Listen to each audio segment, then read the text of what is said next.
Assalamualaikum warahmatullahi wabarakatuh.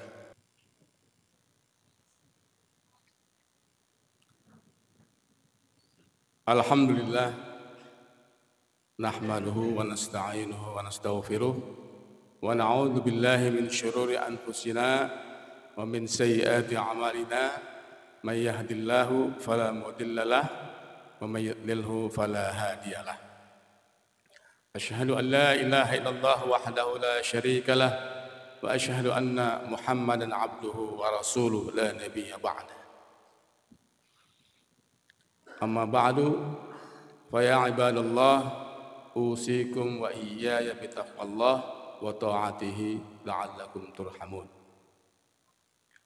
Waqad qala Allah ta'ala fil Qur'anil Karim a'udzu billahi minasyaitonir rajim bismillahirrahmanirrahim subhanalladzi asra bi 'abdihi lailam minal masjidil haram ilal masjidil aqsal ladzi barakna haulahu linuriyahu min ayatina innahu huwas samiul basir. Surah Al-Isra ayat 1. Waqala Nabi sallallahu alaihi wasallam al-im yazidu wa yanqus, yazidu bit ta'ati wa yanqus bil ma'siyah. Barakallahu al-azim. Ma'asyiral muslimin, sidang Jumat Masjid Al-Manar yang berbahagia, mari kita awali ibadah Jumat kita di siang hari ini dengan memanjatkan puji dan syukur hanya kepada Allah Subhanahu wa taala yang senantiasa melimpahkan kita nikmat iman, nikmat Islam dan nikmat sehat wal afiat, sehingga di kesempatan yang baik ini kita masih sempat melangkahkan kaki kita menuju Baitullah dalam rangka untuk menegakkan salah satu kewajiban kita, yaitu menegakkan ibadah salat Jumat dan mendengarkan khutbah Jumat. Semoga ibadah yang kita lakukan pada hari ini diterima oleh Allah Subhanahu wa taala. Salawat dan salam semoga senantiasa tercurah kepada baginda Nabi besar Muhammad sallallahu alaihi wasallam, pada keluarganya, sahabat-sahabatnya, kita yang hadir di masjid yang mulia ini, dan kepada generasi berikutnya ila yaumil qiyamah yang senantiasa berusaha untuk ittiba, untuk meneladani risalah Nabi kita Muhammad sallallahu alaihi wasallam dalam kehidupan sehari-hari insyaallah.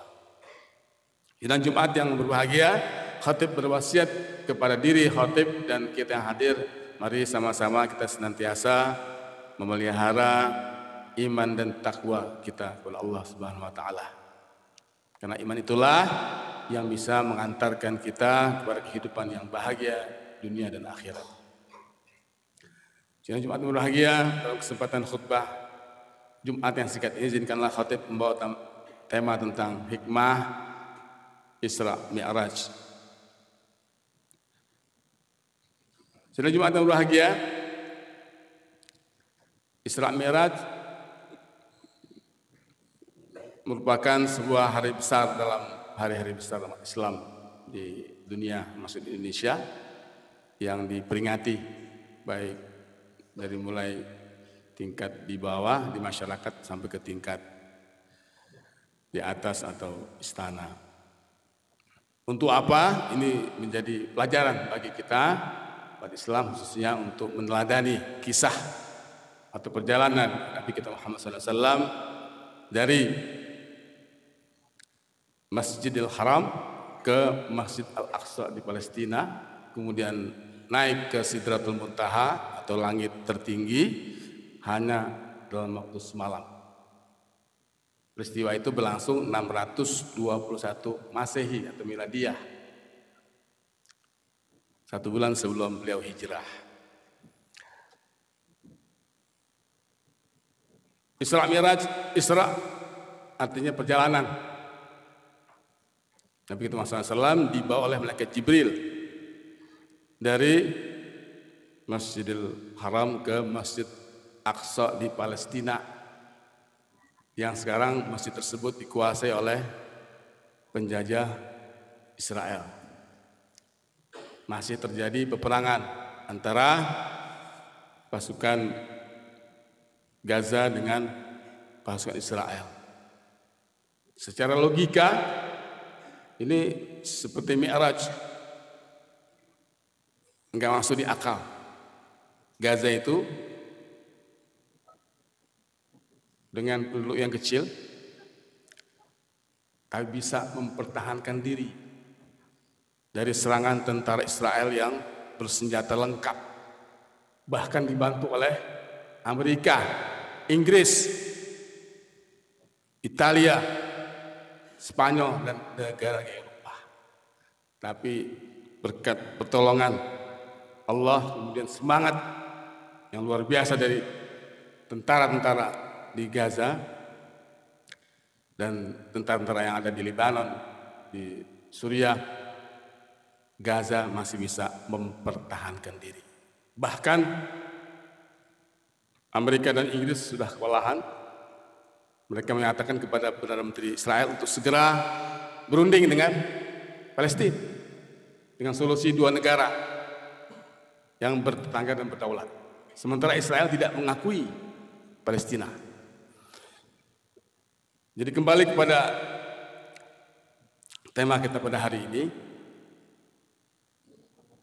Allah berfirman, Subhanalladzi asra bi'abdihi lailam minal masjidil haram ila masjidil aqsa.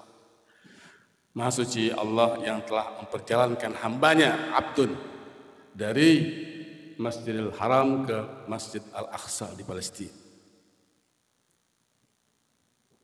yang telah diberkahi sekelilingnya, alladzi barakna haulahu linuriyahu, untuk diperlihatkan min ayatina, tanda-tanda dari kebesaran kami, kata Allah. Innahu huwas sami'ul basir, sesungguhnya Tuhan itu Maha mendengar dan Maha melihat. Tentu banyak hikmah yang bisa kita ambil dari peristiwa Isra dan Mi'raj ini. Yang pertama adalah kita melihat atau diajarkan tentang keagungan Allah Subhanahu wa taala. Allah yang menciptakan langit semesta dan seisi alam raya ini memiliki kekuasaan yang tidak terbatas. Apapun yang Allah inginkan itu pasti akan terjadi. Termasuk peristiwa Isra Mi'raj itu mutlak kekuasaan Allah semata. Kalau kita pakai ilmu mantik atau ilmu logika itu nggak masuk di akal. Berjalan dari Mekah ke Palestina, kemudian Mi'raj ke Sidratul Muntaha, ke langit ketujuh dan tertinggi itu ditempuh hanya semalam. Secara logika tidak masuk akal. Tapi Allah ingin menguji Nabi kita Muhammad SAW untuk diperlihatkan tanda-tanda kebesarannya. Nabi Muhammad SAW diperlihatkan tentang surga, tentang neraka, tentang alam semesta, langit, bintang-bintang. Nabi melihat tanda-tanda kebesaran Tuhan dari jarak dekat yang kita manusia biasa tidak mungkin bisa melihatnya kecuali Nabi Allah Subhanahu wa taala Muhammad sallallahu alaihi wasallam. Jadi kita melihat atau diajarkan untuk senantiasa mendekatkan diri kepada Allah Subhanahu wa taala, karena Allah lah yang menciptakan kita, yang mematikan kita, yang memberi kita rezeki, yang memberikan kita ketenangan, memberikan kita semangat. Maka pelajarilah apa yang terjadi di alam semesta ini untuk meningkatkan kualitas iman kita.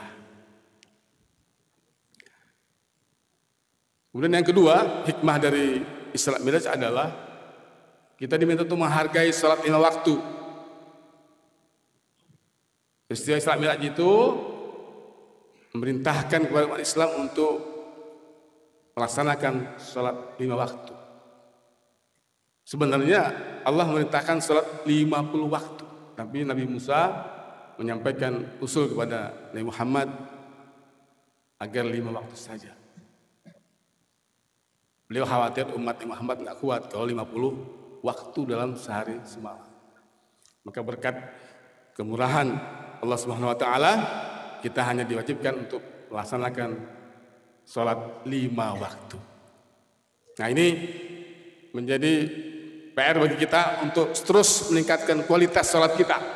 Apakah sholat yang kita laksanakan ini sudah sesuai atau belum dengan perintah Nabi kita Muhammad SAW? Nabi bilang, sallu kama ra'aitumuni usolli. Salatlah kalian sebagaimana kalian melihat aku salat. Bagaimana kita meniru salat Nabi sementara Nabi udah nggak ada? Ya, kita belajar dari kitab-kitab, dari hadis-hadis yang ada di atau di karang para ulama-ulama, termasuk imam mazhab yang 4, Syafi'i, Maliki, Hambali, Hanafi, dan para ulama yang telah mengajarkan kita tentang ilmu usul fikih, ilmu fikih, termasuk kaifiat salat Nabi kita seperti apa, itu semua ada. Tinggal kita belajar ilmu agama, belajar tentang ilmu salat. Tidak ada kata terlambat dalam mempelajari ilmu, apalagi ilmu tentang agama, ilmu salat.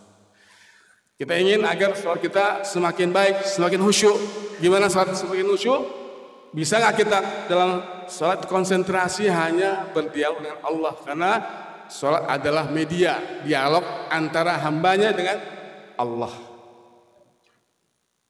Bisakah kita tidak terganggu konsentrasi kita ketika kita salat? Itu juga menjadi PR bagi kita untuk meningkatkan kualitas salat kita. Bisakah kita salat tapi kita paham dengan apa yang kita baca? Itu juga menjadi PR bagi kita untuk senantiasa berusaha meningkatkan kualitas salat kita. Ketika kita baca Al-Fatihah, Alhamdulillahirabbil alamin. Artinya apa? Kita bersyukur kepada Allah Subhanahu wa taala, pencipta alam semesta. Ar-Rahman Ar-Rahim, yang maha pengasih lagi maha penyayang. Maliki yaumiddin, raja di hari kemudian. Iyyaka na'budu wa iyyaka nasta'in. Hanya kepada Engkaulah kami menyembah dan hanya kepada Engkaulah kami minta pertolongan. Ihdinas siratal mustaqim, tunjukkanlah kami Allah ke jalan yang lurus. Siratal ladzina an'amta 'alaihim ghairil maghdubi 'alaihim waladdallin. Itu jalan yang telah Engkau beri nikmat kepada kaum sebelum kami. Jadi kalau kita memahami bacaan salat kita, itu akan semakin menambah kehusyuan kita, akan semakin mantap salat kita. Dan itu hanya bisa kalau kita berusaha untuk membuka diri dan belajar. Kemudian yang ketiga, hikmah dari peristiwa Isra Mi'raj adalah ujian keimanan. Al-iman yazidu wa yanqus, kata Nabi. Iman itu dia fluktuatif, kadang-kadang naik, kadang-kadang turun. Kalau kita sholat ogah-ogahan atau malas-malasan, kita nanti sholat nanti ajalah, ntar zuhur jam 12 lewat 10 menit, kita sholat jam 1, jam 2 sholat zuhur, kadang-kadang setengah 3 tanpa uzur. Nah, itu menunjukkan iman kita sedang turun. Sholat asar kita menegakkan menjelang maghrib, itu menunjukkan iman kita sedang turun.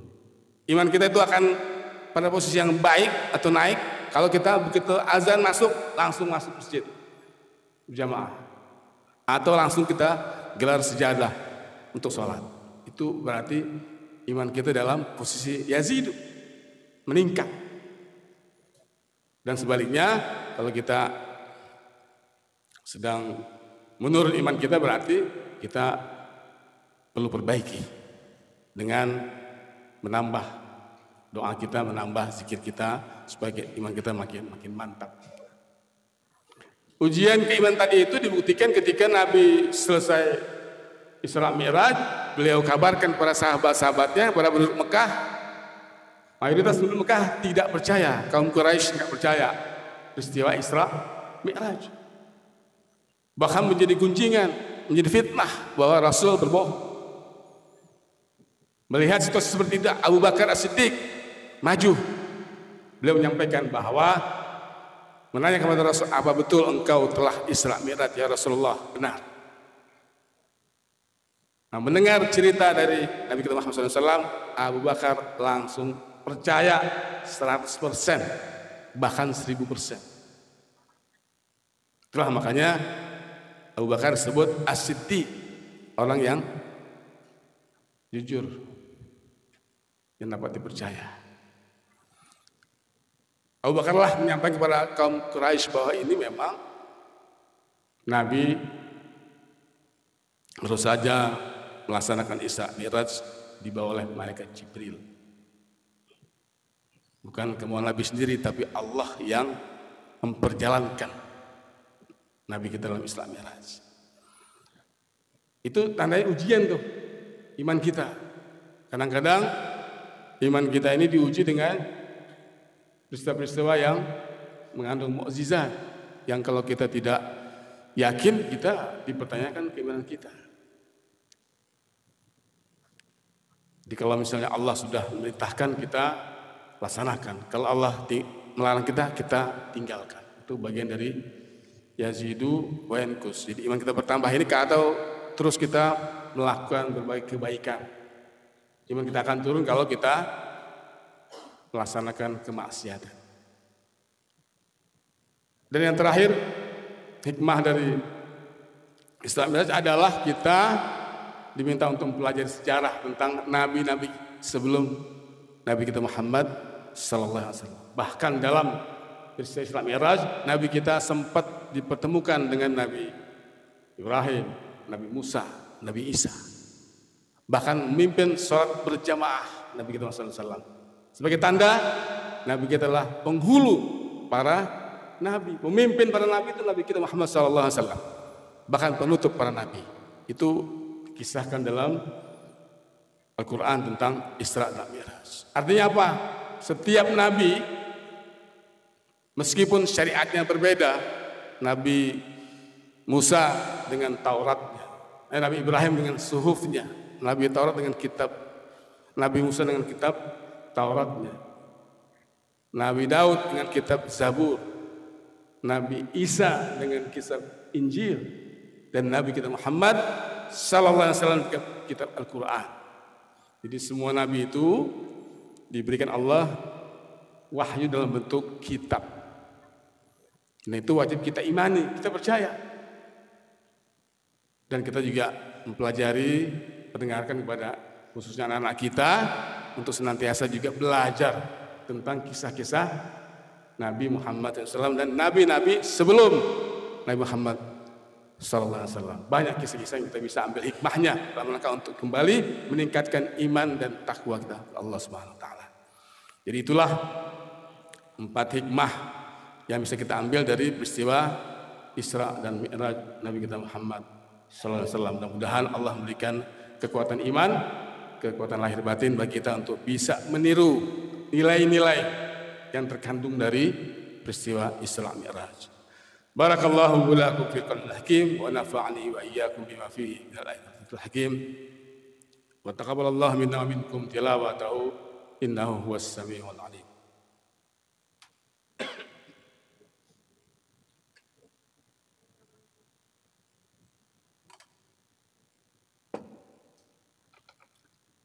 Alhamdulillahirabbil alamin. Wassalatu wassalamu ala asyrafil anbiya'i wal mursalin nabiyyina Muhammadin wa ala alihi wa sahbihi ajma'in. Amma ba'du, faqad qala Allah ta'ala fil Qur'anil Karim, a'udzu billahi minasyaitonir rajim. Innallaha wa malaikatahu yusalluna 'alan nabi ya ayyuhalladzina amanu sallu 'alaihi wa sallimu taslima. Allahumma shalli 'ala Muhammad wa ali Muhammad kama shallaita 'ala Ibrahim wa ali Ibrahim wa barik 'ala Muhammad wa ali Muhammad kama barakta 'ala Ibrahim wa ali Ibrahim innaka Hamidum Majid. Sidang Jumat yang berbahagia, mari kita tutup khutbah Jumat yang kedua ini dengan ayat Quran surat Ar-Ra'd ayat 11. Innallaha la yughayyiru ma biqaumin hatta yughayyiru ma bi anfusihim. Sesungguhnya Allah Ta'ala tidak akan merubah nasib suatu kaum atau satu kelompok kecuali kelompok tersebut mau merubahnya. Jadi kata kuncinya adalah perubahan. Ya, kata kuncinya perubahan. Oleh karena itu, peristiwa Isra Mi'raj merupakan sebuah perubahan yang besar dalam fenomena yang terjadi Nabi Muhammad SAW sehingga beliau di Isra Mi'rajkan sebelum hijrah, karena begitu besar tantangan yang diberikan oleh kaum kafir Quraisy terhadap dakwah Nabi kita Muhammad SAW. Tapi dengan kesabaran, dengan keteguhan iman, dengan istiqamah, Nabi kita Muhammad SAW lolos dari perjuangan dalam dakwah di kota Mekah dan Madinah. Mari kita berdoa, semoga Allah memberikan kekuatan iman, kesabaran, dan mengabulkan doa-doa kita.